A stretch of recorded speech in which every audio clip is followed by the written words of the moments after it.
This is the magicwordpodcast.com.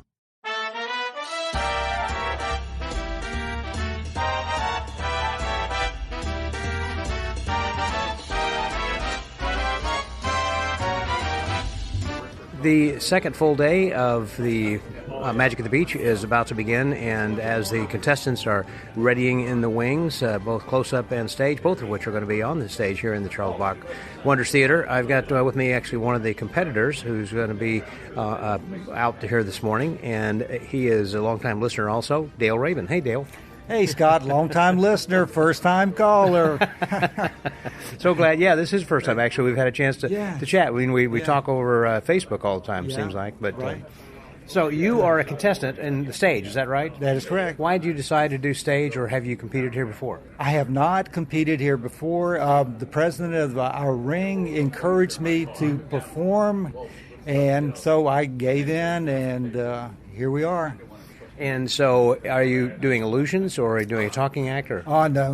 I'm not much of a talker. Sometimes I'm doing billiard balls and thimbles. Oh, it's a manipulation act. Okay. Yeah, exactly. Has that been your interest in magic particularly? Or? Oh, yeah. I've recently come in started doing the thimbles, but I've always liked the multiplying balls. And so I do a simple routine. It's nothing fancy like a lot of these guys, but it's what I do. Yeah. And I enjoy it. It's one of the tricks my wife likes. Oh, well, that's always good, if you impress your wife, for sure. Oh, yeah. So the president was the one who encouraged you then to come over, and you don't live but a few miles away, basically. I live about 25 minutes away from here. And so it's close, it's convenient, and I'm glad to be here at the beach and glad to be a part of Ring 334. And you have also participated or attended a lot of these Magic at the Beach in the past? The first one. Oh, it is? First one, For being so close, I'm surprised. Well, I was in Maryland for 14 years. Okay. And so when they started up Magic at the Beach, I was in Maryland. Now You don't have a Maryland accent.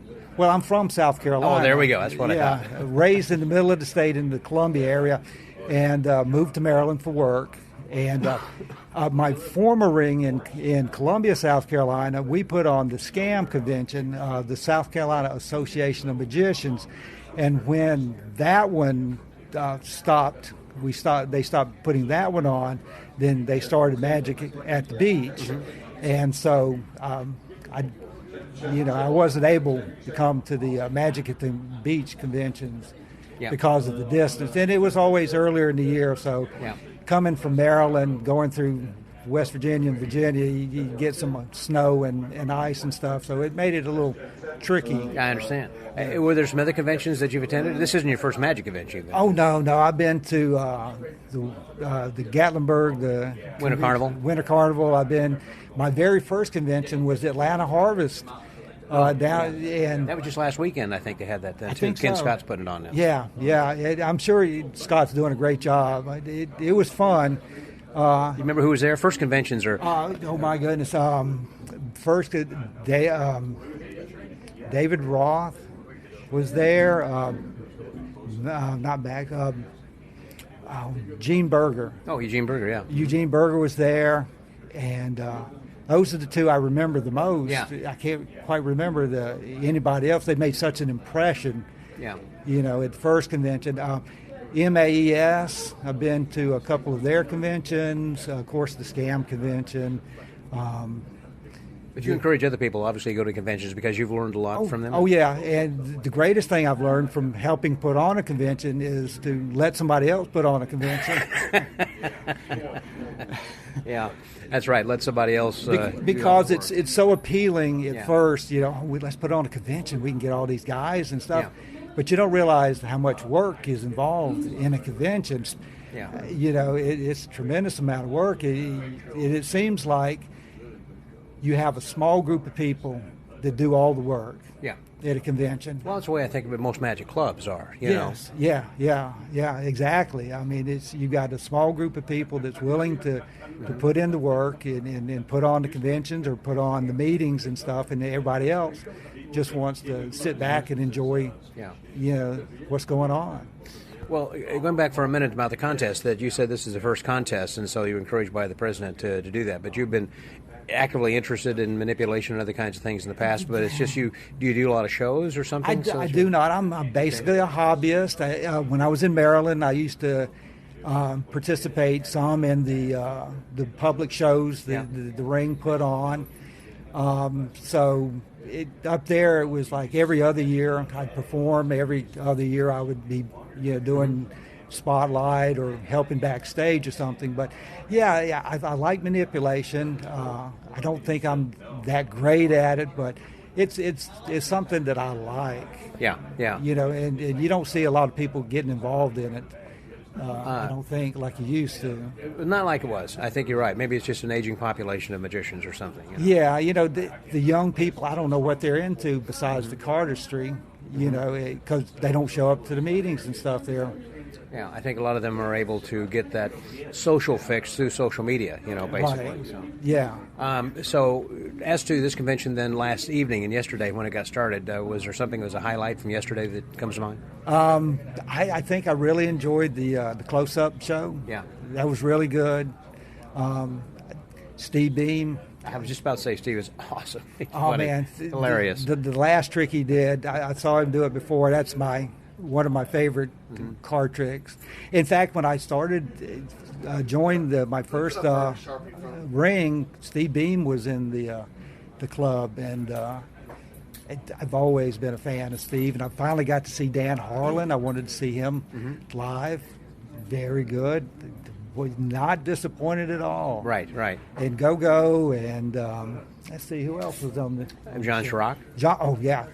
I've seen his name for a long time, never seen him perform, not even on YouTube or anything. But, Oh, really? Okay. yeah, very good. Yep. Man, I'm Perfection so in action. Yeah, exactly. Yeah, he was doing the act that's, I think, his opener when he was working at Warren and Annabelle's before it closed in Lahaina, Hawaii. Yeah. So. But, close up. I can't wait to see what they do tonight in the show.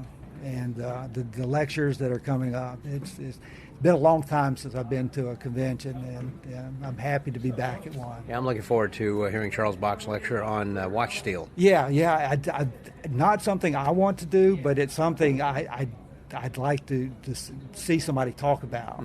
Because, you don't have to go to lectures on stuff that you want to hear. You find out a lot of stuff from lectures that you may not necessarily be interested in. So very well said. And I think that's why it's important to not only attend conventions, but also to attend lectures that you think might be outside of what your normal performance comfort level would be, because you might, or even watching a show, you might be thinking, well, I'm not this type of entertainer, but there might be something that they do that, would cause your creative juices to flow to think I might be able to incorporate a similar idea or, kind of add on to that. Exactly. One of the things I like to do is I like to read about stuff that I don't do or would never do, like illusions or cruise ships or nightclubs, but I just love reading about that and finding out more about that kind of stuff. Great to hear those kinds of stories. And also, in fact, what I understand that late tonight before the Houdini Lounge opens, they're going to get some of the guys together, because most of the people here, again, who are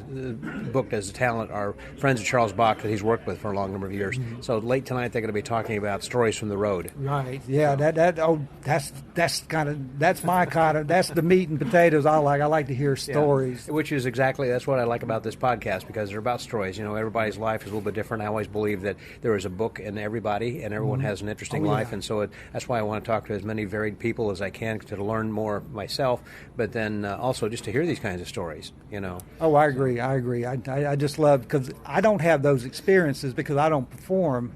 It's cool to hear somebody else's. Yeah. It's just wonderful because they have a different life than I have, and it's exciting to me. It might be boring or routine for them, but it's exciting to hear all the different stories that they have. That's why I like whenever on your podcast you get people to tell stories. Yeah, and it's just great. Yeah, great to hear. Well, thank you very much, Dale. I'm glad that you're here. So, again, glad to put the voice to the face after so long, too. Me too. Glad to meet you, Scott. So, with Magic Word Podcast, that was Dale Rabon. Scotty out. All right, Scott.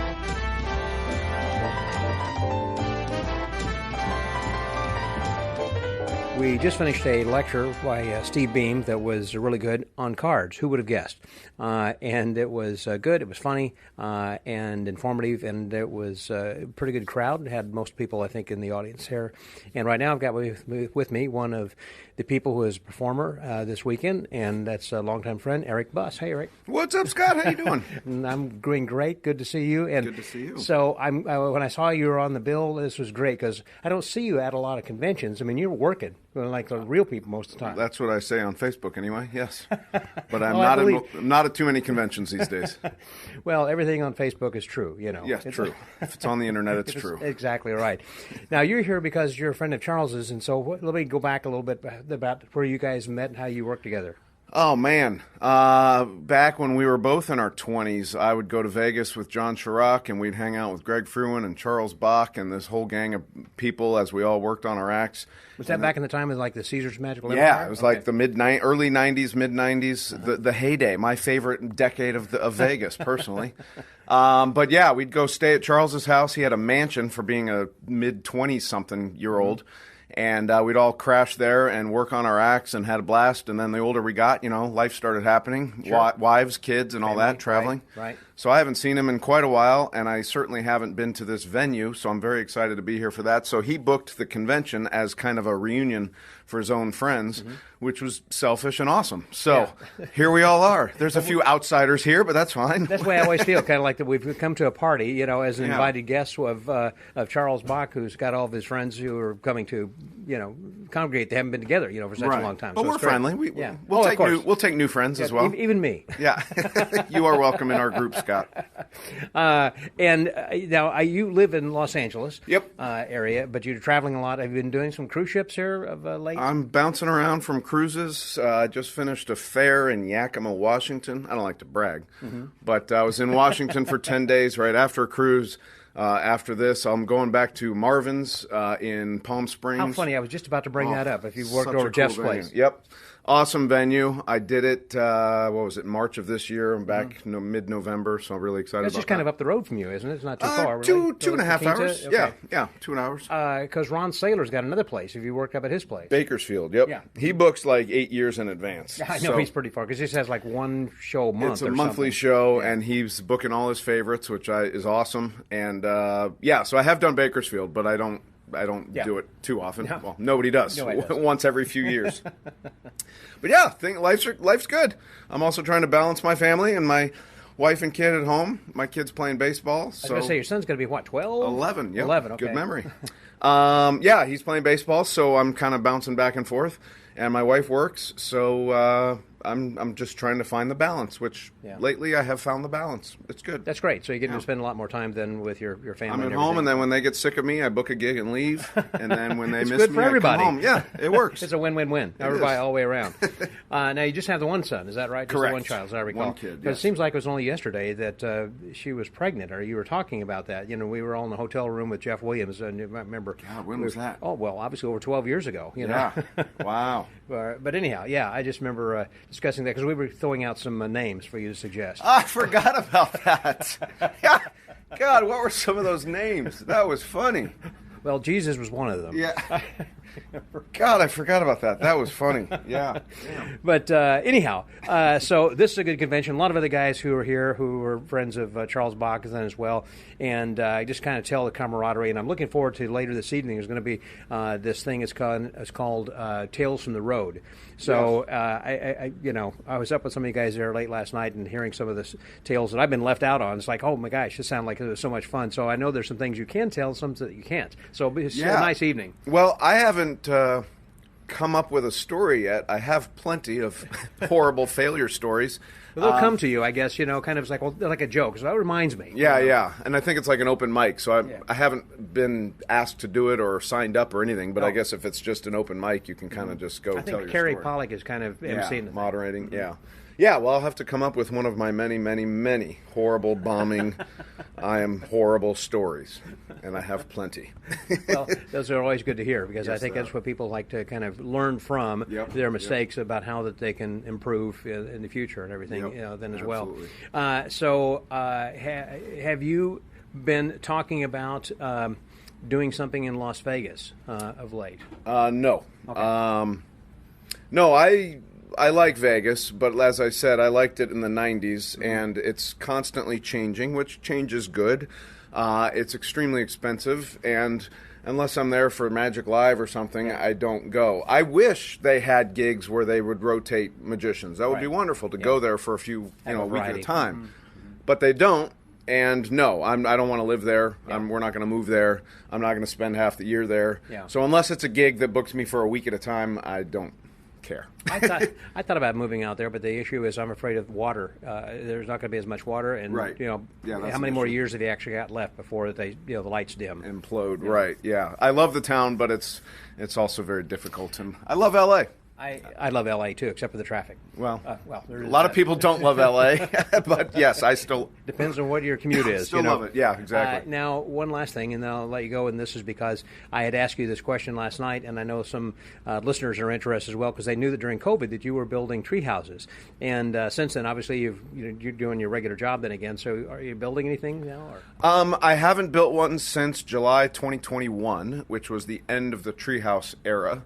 I am still available to build them, but no, inquiries stopped. Excuse me.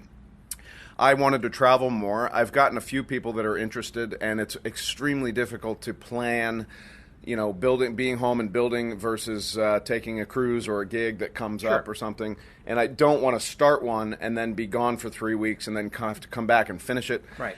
And I'm also waiting for celebrities to hire me and throw $30,000 at me, and that just hasn't happened yet. So it was a wonderful chapter, especially during COVID. I think about it quite often, and I bought all new power tools with it. So I mean, now I have everything I ever need for power tools, and they're all within 3 years old. So it's all wonderful, but no, I don't really do it anymore. Yeah, the pictures that I saw about how that you had built them around the trees and the branches and everything, obviously custom everything, for every tree. Yeah. And you got started with that by building one for your son, is that right? Or yeah, well, his is the dumbest one of all of them. It's basically a platform. Yeah, it's a 4-foot high platform. It's 8 feet long, 4 feet wide, and it's tucked in some trees. It's not technically held up by the trees, but it's tucked in. But yeah, I built that and realized that I could do it. And then his teacher hired me to build one at her place for her son, and that was the first one, A, that I was paid for, and B, that I was working with a tree. And so I learned a lot on that one. And, even though, you make mistakes, but you can correct them because you just take it apart and then redo it a different way. And I'm not just drilling holes into the trees, willy-nilly. Right. So it's kind of just something you can massage and work with until you're done. And the client is in their house and they don't know, they're not paying attention. Right. So it really, I hate to say it, but it's really not that hard. Big bolts, big pieces of wood, and go to town. Yeah. But yeah, that was the real learning one was hers. And did a lot of research on YouTube, a lot of research for tools, a lot of research on, decking and framework and all that stuff. Right. And I just became fascinated with how. That's when you became a tree hugger. Exactly. Yes. And now I hug trees. And so and then they did get better and better after that, but it was kind of that first one that kind of taught me this is possible. This isn't that hard. I just have to, figure out That makes sense. I was works. just thinking about how you're marrying boards with trees. I mean, wood with wood. Yes. Sometimes the trees get pissed that you're bolting their cousin into them. Here's your dead cousin. Hold on to this. Hold on to this for a while. Exactly. Well, I'm looking forward to seeing you perform. You're not going to be doing the pogo thing by chance, are you? Or? I am not doing the pogo stick tonight, no, because Wacky Chad is better on pogo sticks than I am. But about you're going to be doing some looping or? I did not bring the looper either. No, I'm doing some other routines. I got more than that. Not a one-trick pony. No, I will be making a mess tonight and goofing around. So yeah, it'll be fun. That'd be great. Have you ever thought about going back on America's Got Talent or doing anything? No. Okay. That show gives me anxiety, and I don't like it. No, once was awesome. It was a fun experience. I don't need to do it again. Yeah. TV, yes. TV, yes. Competition shows, no. Yeah. I've often thought that unless you have a motive for winning it, in other words, you want to put butts in the seat, you want to sell tickets or whatever, that's one thing whether you win or lose, but at least you get more presence, notoriety that way. But if you don't have an end game, then why necessarily? You got nothing, everything to lose and nothing to gain. I'm 49 in 2 weeks. And they're really looking for, younger people and a lot more diversity. Yeah, you're about ready to age out of And I'm a middle-aged white dude, so yeah, exactly. I'm not what AGT is looking for anymore, and that is fine. Yeah. And I love watching the talent. I don't need all the interviews and the sappy stories and all that. It's never been. I'd much rather watch Ed Sullivan with today's talent. That's what I would love. Yeah. So no, I don't need to do AGT again, but good for everyone who's done it and done much better than I did on it. And moved on. That's great. Well, listen, good seeing you, Eric, and good to see you. Congratulations on all the successes and things yet to come. Thank you so much. And I'll wish you an early happy birthday. Thank you. Bye-bye, everyone. It's the Magic Word Podcast. That was Eric Buss. Scotty out.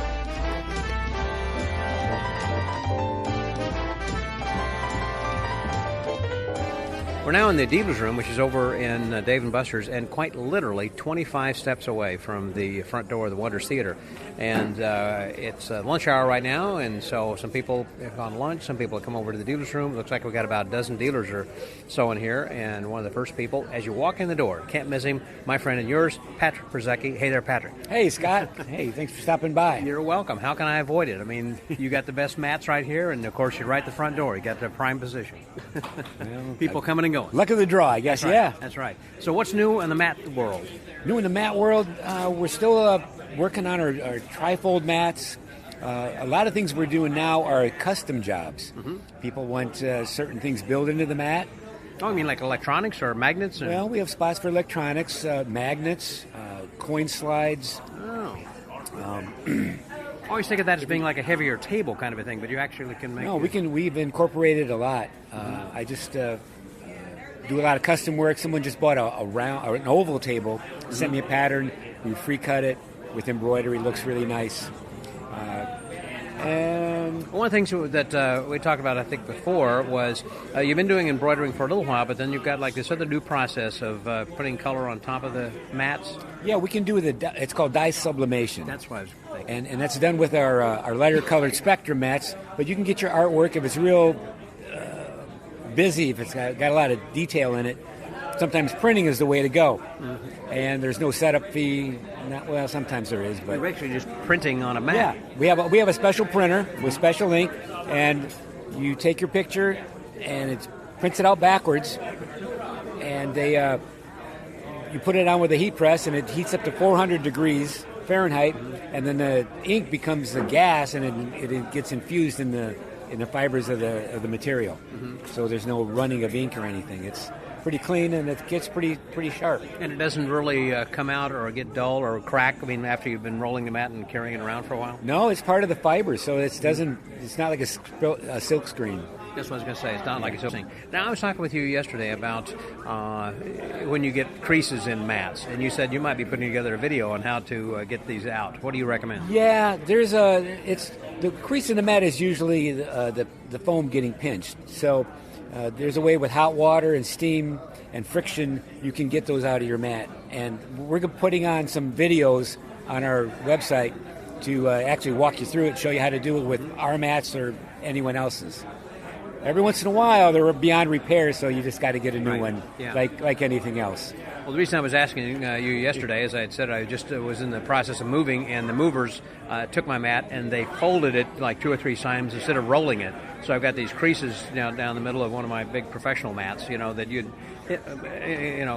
embroidered my name on there. So I really want that to look sharp again. Well, we'll work on it best we can, but we might get you a new one and with some new and improved methods. Well, another thing as far as carrying mats and storing them, like they fold it and you shouldn't have, is to roll it. And a tip you would give me a long time ago is fold it with the felt out. Yeah, because what that does is stretches the foam, if you roll it away with the fabric on the inside, it crushes it and creates more creases. Mm-hmm. That all depends also on the material that's on there. Right. Some mats roll better than others. Yeah, and the ones you have that are the folding type mats, I like it whenever you open it, it does not show a crease in the middle of that then either. Well, there is a little crease in the middle because there's no foam underneath the cut line. It's just science. And we also make a mat or a case that you can fold it up and put it right in the carry case, and it's made right just for each mat. Yeah. And I like the variety of sizes that you have, but one I particularly like for a walk around, it fits inside of your suit coat pocket. Right. Yeah, it does. The first one we made was actually to do that for a fellow a magician in Italy. Really? Gave us the first idea. And then we expounded on it. Yeah. And we also have if you're a table hopper, it's called the Comet Table by Michelle Hewitt out of Montreal. Mm-hmm. It's clips right onto any table. If you're doing table hopping, you can go to his website or mine, and you can take a look at it. I have one of my own, and I love it. And it's a 12-inch round table hopping, and it's really cool. It just sits right on top of the table, kind of on the edge, and it doesn't connect so much. I mean, it just I know what you're saying. He showed us that at the 4F when he was... yeah. Well, it connects under the table, so it's gravity. You don't have to... That's what I'm trying to say, using gravity. Basically. Yeah, and it lifts everything a couple inches off the table so everyone can see, especially at a long table. Right, and you're not necessarily imposing on someone's plates and everything else and on their table, that way. You can have other things that are underneath it, actually. Exactly. That's Michel Huot. He always told me to pronounce the name Huot, like you hot. Well, thank you. I'm glad you cleared that up. H-U-O-T. What is your website so people can get to it if they were interested in the mats? PattsMats.com. PATTSMATTS.com. Remember, that got 4 T's in there. Yeah, I stole some T's from somebody, so... 4 T's. Some guy's walking around with no T in his name. Just took it. Just call me Sco, not Scott. That was Pattrick Przysiecki. For Pat's Mats, Scotty out.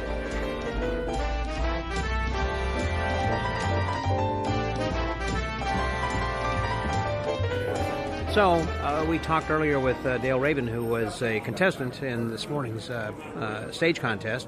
And I've got another contestant with me then right now, Michael Bairfoot, who is a local guy. Hey there, Michael. Hey, how you doing, Scott? Fantastic. And I say local because you actually live in Myrtle Beach. Yes, sir. Like 4 miles from here. And you sound from your accent that you were born here. Darlington. The racetrack, Darlington. Okay. How far away is that from here? 75 miles. Close enough. Yes, sir. That's the area. Now, your act obviously is something that is your professional act that you've been doing for a long time, very tight, very good, and one thing leads to the other. It's a silent act, and it's a rock and roll kind of a thing. Yeah, I do it at my theater show at the GTS Theater. Where's that? GTS. It's right down the road from Bach's place. Okay. I'd heard there were like 2 other magic theaters in town. No, it's just Bach and I, really. There's another guy who does like Cirque du Soleil stuff. He just does it during December and January. Okay. Nice guy named Dizzy. Really good. Really good. Now, is yours kind of in a mall like this or an outdoor strip mall? No, sir. Or what's it? It's self-standing. Oh, really? We have a couple of shows. We have the best show of Motown you'll see in the South. Mm-hmm. It's sold out 3 nights a week, the Motown show. And then we have Elton John tribute artist on Thursdays. And then they have me twice a week doing my show. I do a 4 o'clock show and a 7 o'clock show. So the theater's not owned by you. You actually just do your show there. Yeah, I do my show there. Yes, sir. That's too much trouble to try to own something. Well, in developing your show, how did you decide what's in and what's out? Well, I made up this act because I have a 1970s character that I do called Mr. VIP. That's my real competition act right now. But I'm trying to get this one just so I would like to try to win something. Since I wasn't on the main show, I thought I would do something to be on the shows. Yeah. Well, it was good. I mean, that was a highlight. Yeah, really thank you, sir. Thank you. And you're hard to impress, man, because we're both Fechner guys. You know how it goes. We've seen a lot. No, that's for sure. Are you a judge for the close-ups? I am. Oh, you'll love it then. Okay. You going to do close-up tomorrow, too? Yeah, I'm doing something nobody's ever done up close, I think. Oh, don't tell me. I know. That's why I was waiting. Yeah. Now, you've been to Magic at the Sea several times in the past, I'm assuming. Yeah, it's great. Yes, sir. Yeah. Like I said, the last time I think I was here was 2013. Oh, wow. Okay. Yes, sir. And then they always put on a great show, too. How have you missed this in the past? I mean, it's just like down the road here. Because I'm normally out of town doing the shows because I work every night, so it's tough. Well, it's tough. We were talking about doing rock and roll magic and kind of a thing. We were talking about Michael Tricks earlier. Yeah, Michael Tricks, there's a guy working every night also at his place. Yeah, outside too with the hot sun. He's crazy, man. It's South Florida where it's so humid. That's why he's so skinny. That's why he's so skinny, I guess. Yeah. And he does birds, which I think would be kind of hard. I've asked him about that, about birds flying away, But. Yeah, I mean, there's certain ways that, if you train with him enough like he has, you probably don't fly away. Yeah. But there's techniques that, Greg Fruin talk about. Tony Clark's told me different things, The best one is the one where you cut every other wing. Every other feather. Okay. So that way it looks like it's still full. I've heard that. Do you have to do that regularly then, too? Yeah, if you don't practice with them. Okay. Yeah, so I've been trying to practice with mine, so I haven't been doing that.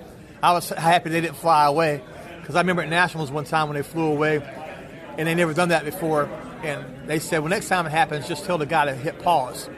Because I just picked up the dove, put him in the cage, like, bad toad.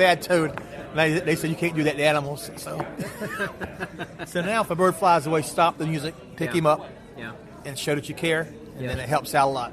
I had a bird that kept landing. I had put it on the perch. I used to do doves, and it kept going down, just sitting on the ground. And I'd pick it up, put it on the perch, like twice during the show. And then when I vanished the bird, then later when I took the bird out of its hiding place, there was an egg in there. Oh, I guess so. She was trying to lay an egg. Yeah, and yes, I've heard that before. I've heard of a guy actually producing the bird, and the egg actually, because they're so little, just fall down. That's from the perch. It probably looked like it was bird poop or something. Yeah, because it just cracks. Yeah, that's scary. When I was talking with Michael, talking about doves flying away, as I recall, there was one that did, and he lost it for a couple days, but it flew into a neighborhood, and there was someone who called him saying, I know you're a magician, and I saw this white dove, and it was a little bit different. I thought, it must be yours. He said, it is, and he went down and got it. That's hilarious. That's hilarious. So, you have been attending the conventions for a while. It's been a while since you last were here, but has there been somebody that in the past that you have seen that's like impressed you, or somebody you remember? They always have somebody great. We saw Dan Harlan last night. Yeah. Love his stuff. I mean, he's a worker. You can tell the workers from everybody else. Sure. You can tell. Who else? I mean, I like everybody that's come. Yeah. You're the most famous guy that's been here, so that's how it goes. You say it to everybody you talk to. You say it to all the podcast hosts, I'm sure. But they have been treating me well, and I am flattered and humbled and embarrassed. We're glad you're coming. So thank you. Too bad you ain't on the show. Well, it would have been more stuff for me to haul. Because you do corporate stuff mostly, right? I do. And I have just moved from Houston to the Austin area in Georgetown. Oh, okay. So I'm still unpacking stuff, and I've got another 100 boxes to unpack. Now, you're still going to open a place up down there? No. We were going to be opening up the Magic Island in Houston, and there is something that's going on there right now in the parking lot, but the owner hasn't called me to ask me, hey, are you back on as the entertainment director? That back there, man. That was a great thing you did, man. Yeah. And a lot of the guys that we were talking with here today who are here for the convention, like John Chirac and like Chip Romero and Charles Bach and others. I worked with all these guys, also at the island back in the day as well. Sir. So that's kind of how we got to know each other then as well. But I got to know the guys from Fechter's. That's how I met most of them. Because I don't hang out with the, because I work all the time. So when I go to Fechter's, I get to meet the big guns then. Sure. Well, I understand that. I was just in a very fortunate place and time, in history, when that was happening. Because I was talking with Eric Buss earlier about when he was meeting all these guys and hanging out in Vegas when they were all working at the Caesar's Magical Empire, for a few years. I was there for 4 days. Were you? I never went to that place. That must have been amazing. Okay, this is a good story. I had to audition. Yeah. So I go into the room. So the night before, I said, hey, because Mickey Gillies is close to there, the bar, Mickey Gillies, they had the electronic bull there. Yeah, okay. So I rode the bull. Yeah. So for 3 days, I was walking bow-legged through town, and I had to go to audition. You okay? Where you been hanging out? I said, I was at Mickey Gillies. And they paid me. I did 2 shows there. They paid me with a Magical Empire hat and a jacket. Okay. I got a reversible jacket that's gold on one side and black on the other. Yeah. Not many people have that. I don't have it no more either. Oh. Somebody gave me some money for it, so I sold it. Yeah, there you go. Well, I had heard that we were auditioning across the country, and in fact, that Charles Bach said that he had auditioned in New York City, for that. Wow, yeah. See, I had to go directly there. To Vegas. Yeah, I had to go directly to Vegas, and I had fun, but it didn't stay open a real long time, Yeah. What were the opens? 7 remember. years, I Yeah, think, or something. like that, yeah. And they went through like 3 owners, and that always causes problems for everybody, unless you live out there. Yeah, unless you what? Live out there. Oh, yeah. If you're on that list, you know what I'm talking about. Yep. I know what you mean. That's true. So when's the last time you've been to the castle? I I was working there this past February. That's what I thought. Okay, I thought it was February or March. Yeah, it was recent. I was working the parlor. That's good. Yeah, I'm trying to go back out there. Last time I was there was 2006 or 7. Yeah. I just don't have time. It seems like with everything else. And it's an ego thing, you just go out there to have. I do go out there to have fun and see some old friends and everything. It's just it's a great place. The Academy of Magical Arts, I can't say enough nice things about it certainly.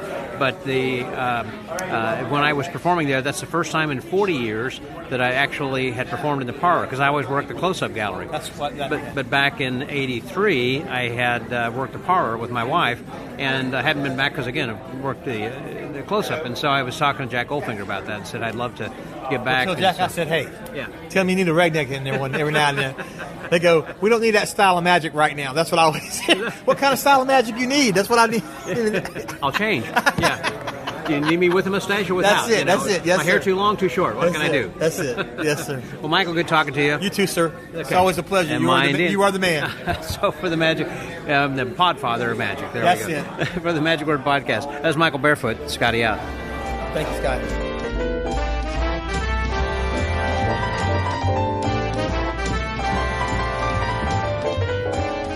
One of the things that I think is exciting about this particular convention is that most general conventions have just that. They have a little bit of everything from mind reading to children's entertainment and everything in between, and dealers and contests, and this has all of that and more. And the more, I think, is the Houdini collection that is owned in large part by my next guest over here, Dave Tanner, and also some belongs to Howard Blackwell.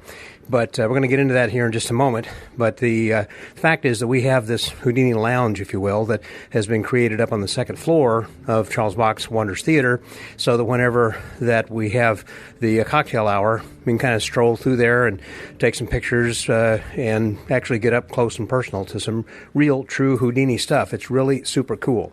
Well, anyhow, enough of what you hear me talking about. Let's talk about from the man who owns all the stuff. Here he is, Dave Tanner. Hey, Dave. Hey, Scott. How are you? I'm nothing less than fantastic. That is also a fantastic collection. How long have you been collecting all this stuff? Oh, I'd say about 20, 25 years. Yeah. I just started actually recently. I guess in the whole scheme of things, of considering how long I've been doing magic, I just got bit by the collection bug, like most people, I guess. Because you've had the magic shop that you own for like 25 or 6 years? 28 and a half years at Broadway at the beach. And we have a lot of fun there, you know that, especially during the summer when the tourists are here and it's just packed. Do you add more people like during the summer, during tourists, as far as having demonstrators? Or? Definitely, Scott. We have 3 people usually at night. Mm-hmm. I even have a headset on because during the entire evening, maybe from 8 to 11, I have 50 people in the shop, constant flow, and I'm constantly doing my magic, and it's so crazy. I got to have a headset when I demo things.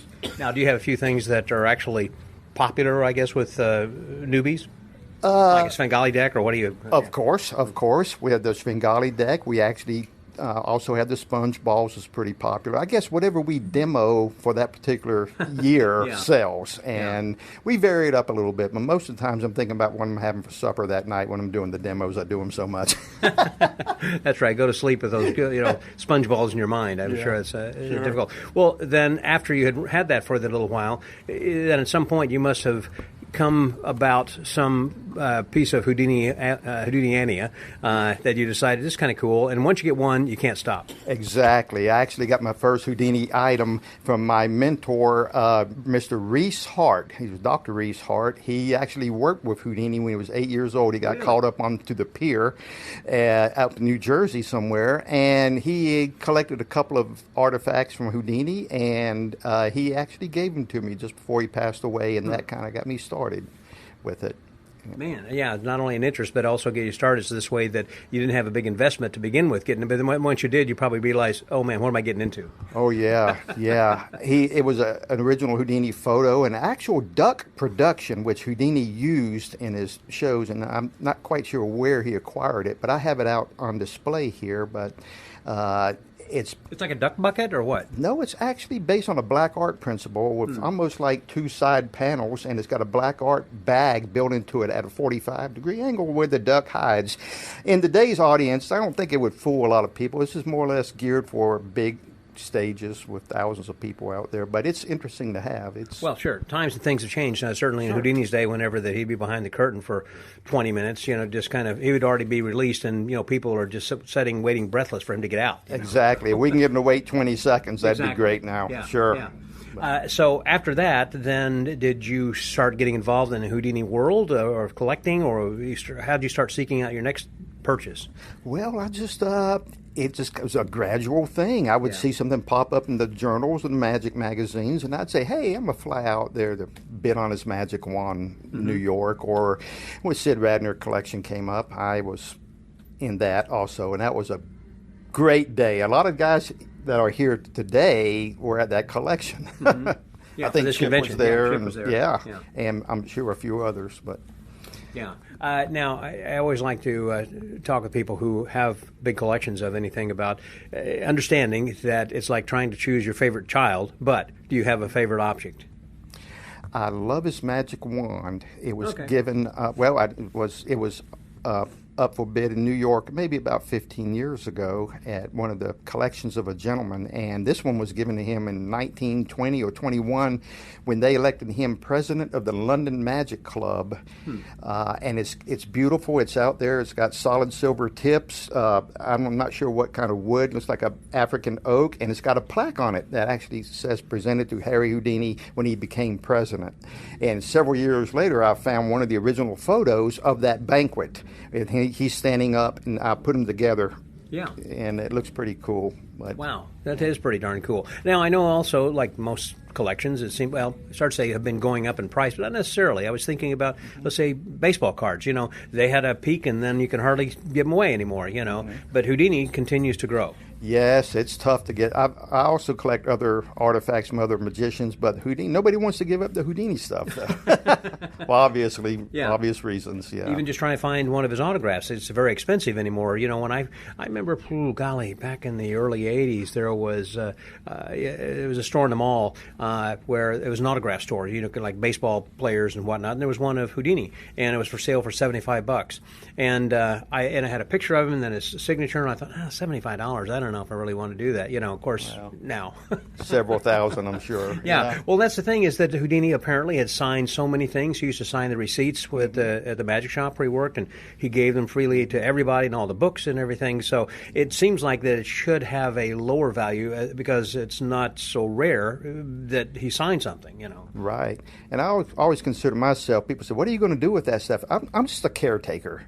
I'm just holding history right now. Someone else will pass it on, and I'll pass it on to someone else. Eventually someone else will have it for another generation. But I'm just a caretaker, and in the meantime, I'm enjoying caretaking these artifacts. And so do you have these displayed in your house with lighting in the gallery and all that? I certainly do. I have a lobby in my home where you walk in, and I got it all displayed with all the other stuff, but Houdini is, of course, the principal thing. It's pretty naked right now since you got, looks like, a lot of things here. Yeah, people want to go to my house. I live about 25 miles away from this convention, but there's nothing there, Even we have a secret warehouse where IBM meets here in one of my buildings and upstairs, and I have some of the Houdini collection there, and they want to see that, and I said, it's here. You'll go there, and it's a pretty cool place. We got a secret place, society that we meet locally, and I put some of my artifacts there, but I dare not display them in my magic shop for obvious reasons. Yeah, no, I wouldn't want people to break into the shop there either then. I think somebody referred to you as being a member of the Myrtle Beach Magic Mafia, I think John Tudor gave me that name years ago, and I couldn't quite figure out what that meant. I've been around. Underground guys. Been around. Yeah, it's like, if I don't like you, am I going to shoot you or cut you in half? I don't know, but it's kind of crazy. I got to ask John next time I see him why he gave me that title. But now, how do you also verify the things you have that are original? I assume that you go just by when you're getting something from an auction, let's say like Potter & Potter, that they're reputable, and you assume that is going to be the case. But let's say like an autograph or whatever, that how do you verify and get that letter of authenticity? Well, most of them do come with letters of authenticity, but you never know. You just never, I assume, it's got a paper trail, like on the magic wand. I got a paper trail. I got one of his straitjackets, and I got it based all the way back to his time when it was given to his, when this person bought it from his wife from the Houdini collection. I keep all that in a secure place for my own personal benefits. Now, there are a lot of people who are part of the Houdini world and collectors and everything. When I was talking with Chip Romero earlier this evening, he was looking through this thing, and he said, he was trying to verify, whose is this? Where'd it come from? I said, it belongs to Dave Tanner. He said, I don't know Dave. Yeah, and I've met Chip many times, and he just doesn't. I'm really not that popular among these guys in the Houdini world, but I'm getting to know Chip. I met him the first time we were out in Houston. Yeah. That's the first time I met Chip. Of course, he don't remember me, but well, he meets a lot of people, particularly when you're on a Sure. cruise ship. He knows a lot of people and everything. Exactly. Then traveling around then as well. Obviously, John Cox is a good friend of yours, I assume, and you talk with him on some sort of regular basis. You know John? Well? I've talked to him at the collectors. There was a collectors convention in Orlando recently in January, and Dan Stapleton puts it on, Magic Palooza or something, Yeah. I think it was called. And I think I met John there for the first time. So that was recently I just met Was he him. presenting, or why was he out there? He was selling stuff or booth. Oh, yeah. I was gonna say, if most I of the time- remember. I may be wrong, but I think it was him. Yeah. I didn't know that he actually was a dealer and had things that he sold. Well, maybe he did. Maybe it was someone else. I'm not quite sure. I know Arthur Moses was selling stuff. I don't know if you know Arthur, because I was just at the collectors in Cleveland, and Arthur had a table. If you know Arthur Moses from Fort Worth, he had sponsored the original Houdini seance, the Radner thing, that they go around. I understand they're going to be having that coming up in Charleston this year. That's right. Blackwell's going to be doing it at Holy City Magic, Yeah. and I think he's taking reservations as we speak. Yeah, So. that's what he was saying to me last evening. But when they had this in Fort Worth, they had it because of the collection that Arthur has, and I was the medium for that, in fact. And John Cox had come out, and he was giving a little presentation to the group there that evening. It was open to the public. It was a fantastic thing. For those who are interested, you can go back and take a look at or listen to the episode where we had talked with all of these guys, and just do a little search for Houdini seance, and it'll pop up then, and you go back and listen to a fascinating episode. And also be sure to check out the pictures that we took of different handcuffs, and then I think it was Sid Radner's son who was the ones kind of continuing on. Isn't that right, or is it? I'm not sure. Yeah. But anyhow, so a lot of really cool things that you got over here. It's wonderful that you happen to actually, they called on you to do it, and you willingly said, yeah, sure, I can do this. Or have you done this before? It's first time? We actually did it Magic at the Beach the very first year. We had a Houdini. The theme was Harry Houdini. I had part of the collection there. Of course, I've expanded since then. This is about 12 years. This is our fifth convention with Magic at the Beach, I think. Okay. We did, let's see if I can remember, 2010, 11, 12. Maybe it's the sixth. I'm not quite sure. Okay, because I know that they haven't done this for like about the last 10 years, right? Right. And Roman Lepre and I were the chairman on that. And Roman's still here. He's kind of behind the scenes doing stuff for us. I Great just guy. played golf with Roman yesterday. Right. How'd you do? Oh, we had a lot of fun.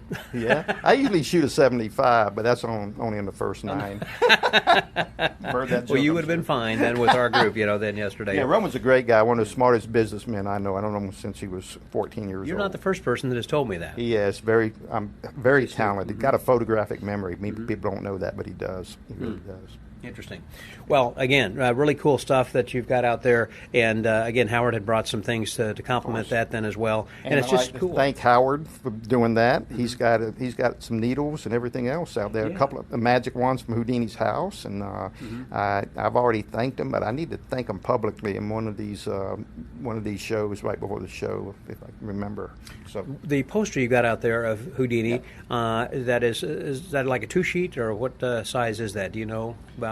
well, it's hard to. Because it's describe. horizontal. It's Yeah. It seems like it would be about the size of a 3-sheet poster, I guess, if it was standing in the end. I got that actually when I picked up the Houdini wand up in New York. Okay, so That you've had was that a while. Houdini. Yes, I had it. Because I had posted a picture of that on my Facebook page on my timeline photo. I thought that's just an awesome picture. I think you took the picture actually last night. I did. And so I posted that, and someone had come back and said, "Hey, I think that's available at Potter & Potter for like $2,500 right now." And I mentioned that to. That's pretty cheap. I said that to Chip, and he said, "No, that's the starting price." He said it'll go for a lot more than that. Oh yeah. I actually had that one restored. It was in pretty bad shape, but It looks brand new. yeah, but I've had it rolled up for many, many years, and that's a cardinal sin, of course. Yeah. But I need to look over it a little bit more. A couple of the glue pieces are coming off of it, but it's nothing to be. It's very minor, but to me, it's very big. It gives the authenticity also, you know, and it tells a little bit of a story, you know, about that being old and kind of cracked a little bit like that too. Yeah, I think that was one of his posters before he passed away during a Halloween show he was doing back in 24, 25, maybe? 26. 26, that's right before he, okay. Yeah. And so just to wrap up over here, when you were saying that you are just going to be a curator for a while for the next generation, have you made provisions or have you thought about that as far as how you're going to be willing this to somebody or going into another auction, or what have you thought about? I haven't given much thought. I'm a I mean, you're younger than me, but I'm a single guy. I have no family. Well, I have no kids, and I don't know. My friends tell me my ride's almost over, so I better get on the ball and figure this out.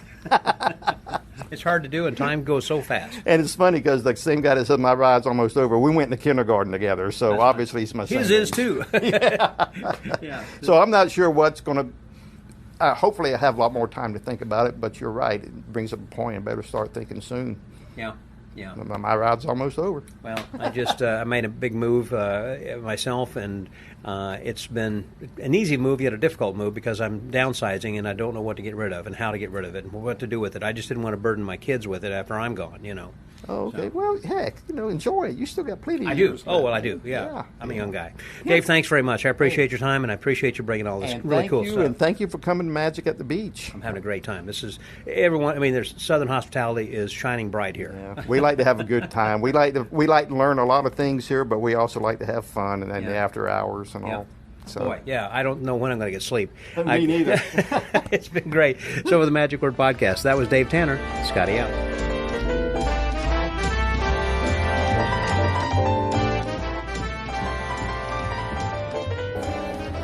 Well, we just saw an evening show, which was fantastic, and it was open to the public, and I don't think there were a lot of seats left for the public, but those who were there, I think, really enjoyed it. And I'm going to talk about it a little bit here in a minute with my friend, who is one of the performers and talents this year, and he's talent wherever he goes. Here he is, Chip Romero. Hey, Chip. Hello, Scott.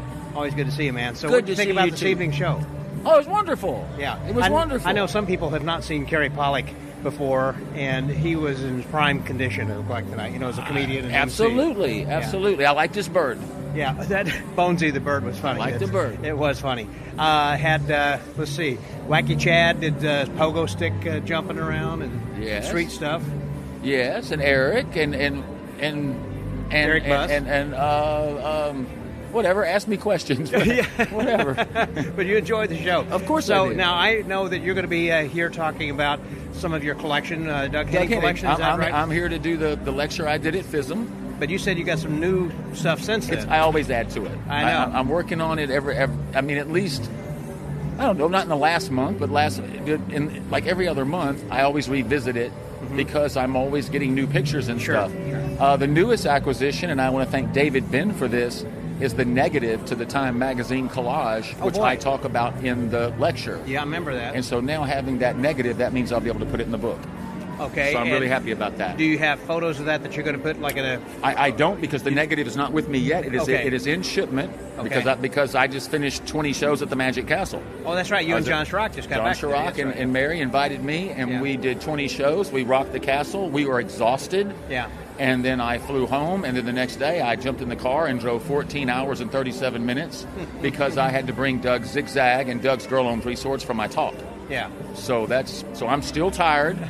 And it's bad when you're too tired to have a Heineken. I can tell you, when you're too tired to have a Heineken, it's really bad. And I know whenever you acquire these things, you drive a long distance because you go and pick them up and talk to somebody personally, or like if you're going to go talk to the family in Canada, in November, in the first 2 weeks of November, I'm still talking with Nancy Henning. She's going to be at the sister Nancy Henning. She's going to be at her cabin in Mesa, Arizona. Okay. And I'm driving to Arizona. They found 8 boxes of Doug's memorabilia in Carol's basement. My gosh. And I've been trying to get this stuff now for months. Yeah. I even drove my car up there in the middle of snow and wrecked my car. Oh my. Then I had to fly back and take care of my dad. So it has been an amazing whirlwind of a barrage of emotions. Right. But Nancy still has those things, and I'll see that in November. And I've also been lucky enough to acquire a couple of his illusions lately. I picked up the 21-person production cabinet, which he used on his 7th special. along with 21 cheerleaders, the Los Angeles I remember Rams that, yeah. and Bruce Jenner. And so I picked that prop up. And a silent sleeper, I was really, really fortunate to pick up a Little by Little. Now, I don't know where Doug performed it, but I know it was Doug's. And Ed Alonzo, when I was at the castle, Ed Alonzo sat down. You never did it on a special? Not on a special. Okay. But it was his. And Ed Alonzo bought it from the first auction. And Ed said, yeah, we used it a little bit, but, it just wasn't for me. Yeah. And it's been just sitting with a guy named Noah. And Noah gave me a call and said, I've got this thing. Well, we validated it. It was Doug's. And so I acquired something I didn't even know was out there. Holy moly. And there's other things. There's actually some things that I'm keeping secret right now until I get them. Now, I know you're working on a book, which everybody's anxiously awaiting, and that's going to be like forever, because it seems like the things you keep acquiring, it's like, this will be in the book, or this will be in the book. The problem is I know too much. You do. And I'll tell you who's helping me, and we just happen to be at his wonderful theater, Charles Bach. Yeah. Wonders is a magical experience. It's absolutely incredible. It is here. And Charles really wants to help me with this, and he's actually driving me to get off my tail and actually make something happen. Mm-hmm. And so Charles is going to help me. But what I'm thinking now, I'm wondering if it shouldn't be a trilogy, because I'm waiting around too long, and there is so much information on just Henning and Mars alone. And so I very well might just write a book. And Gene Anderson's introducing me to Mars in a couple of weeks, and I'll have all my ducks in a row, all of the memorabilia, and I'll be able to ask Mars certain things, and maybe she'll bring back some memories for her. Right. So as I like to say, I continue my education. I attack Doug's career in different sections. Like, I still don't know that much about Merlin. I didn't see Merlin. I've read the script, but I don't know that much about Merlin. Mm-hmm. But I know a lot about the magic show from people helping me with that. And I know a lot about Henning and Mars from all the stuff I have. Just real quickly, for people who are wondering, who's Mars, that was the one that predated Debbie Henning. He met Mars in college. Yeah. And her name is Marston Barrick. And that's when he also met Ivan Reitman. Oh, wow. So, okay. they went to college together. And then Doug and Mars, it was Henning and Mars. They even went to Barbados and performed. And then Mars was with him in Spellbound, which was the show they did that predated the magic show. Yeah. So they got when they wrote the Rock Spectacular Spellbound, that was Henning and Mars. Mm-hmm. And then Henning would come over to New York for the magic show. That was in '74. Yeah. And Mars would stay in Canada and do a show with Maya, and it was Mars and Maya doing a show. So I'm just saying, there's so much information on Henning and Mars, and this is all information that nobody knows about. Most people only know him from the first special, and they only know him through the specials. Right. So it's be really cool. And in my talk, I talk a lot about that. I show a lot of pictures and stuff that nobody's ever seen. Well, when we're talking about the book, the first thing that I was thinking, obviously, is just get out part of it. You can put in another one later. You can add to the first one, or it can be a series. It could be several volumes. That's why I wish Walter Blaney, for an example, would have put together at least something. And even though he may not have ever gotten to a second or third, but he just had a lot of ideas, and he just never... That manuscript is in Dan Summers' I know hands. Dan's working on it, and hopefully he'll complete that. Hopefully. Because Dan is actually taking his legacy quite fine. Oh my gosh, has it? Dan is making beautiful ladder levitations, and I just bought a silver hoop from Dan for my Blaney 3001. Yeah. So Dan is keeping Walter's name going and his legacy of magic. That, right? Oh yeah, the birdcage, best birdcage ever. It is. It was the best birdcage ever. It is. I'm not slick. so sure about reaching under your jacket and pulling it out. I don't do that But now. the physical prop and what Dan has done with that is splendid. It is. Yes. Well, we could talk for hours, and we have before. And I recommend, by the way, for those of you who are interested in some more information about Doug Henning, and in particular about Chip Romero, to go back and just do a search for Chip Romero on the MagicBoardPodcast.com website. And also they can go to Magic Collector's Corner because of David Sandy and Lance Rich. That's right. What they did, there is a 2-hour session in my house where Julie Newmar calls in and talks about the first special coming out of the Shadow Surprised Box. out of you, didn't it? Yes, it did. And David Copperfield calls and talks about Doug's influence with him as well. Yeah. So that's a visual representation. And then you and I have at least 3 or 4 podcasts together. We've talking. chatted, together as well. The fun one was with Christian England. That was a really fun one. Oh yeah, Smoking we were sitting in the cigars backyard, with Christian, and having a so that was cigar, that wasn't Doug Henning, but it was really great hanging with Christian, and that's always fun. I listened to that not that long ago because I really like Christian. I forgot how good that was. Yeah. I saw him just recently I saw him at Magic Live. So there you go. I just saw him recently at Magic Live, and That was And Christian Engblom from Finland. He wants to come back and he wants to smoke another cigar. I said, man, if you do that lecture tour, I'm coming right there to see. Because he talked to me about it. I'm thinking about having him like June or July or something, maybe come back to tour again. Well, I hope he comes back to Lake Charles, and if not, I'm driving to Houston. And we're talking, of course, with John Chirac about maybe a new lecture tour then as well. John Chirac is doing a lot of jobs now. Because he's got a little time, and but it won't be long before he's snatched up and busy again. But John would like to do it. We talked about that earlier tonight. Right. And today John Chirac did an excellent lecture and sold lots of cards across. And I mean, John is just a rock solid all around pro. Yeah. And remember, or just to remind you, he was doing illusions, comedy, doves. I mean, they did everything at the castle. Yeah. And then I was like the middle breather, and I could come out and talk about Doug Henning and do my Lincoln ring. So it was a great castle show, and we're here again. And that's what you're going to do tomorrow night. I guess you're going to do the Lincoln rings. You're going to do the flexible mirror. I'm going to give you an exclusive in this. I'm going to say it on stage tomorrow. Okay. But when I first started working on cruise ships, I mean, very first, the cruise director said, "Hey, what do you want me to say about you?" And I was so green, I didn't really have an intro. Yeah. And I had nothing to talk about. And so I said, I don't really know, And he goes, you know what? He goes, I'll do is I'll say direct from the Magic Castle. And he goes, Chip, these people know that if you break the castle, then you're good. Right. So if I say direct from the Magic Castle, they'll automatically think you're good, and that's what we'll do. I have used that introduction for 30 years of my career. This is the first time ever that I'm truly going to be direct from the Magic Castle. Correct. And I am retired. I got off ships 4.5 years ago. Yeah. So my intro for the first time ever will be legit tomorrow night. I like it. I love it. And I love you. Chip, Love you good back. talking to you, man. So for the Magic Word Podcast, I think that's a wrap for our day 2. We'll come back tomorrow. We're going to have day 3 coming up. Magic on the beach. Magic on the beach. That was Chip Romero. Scotty out.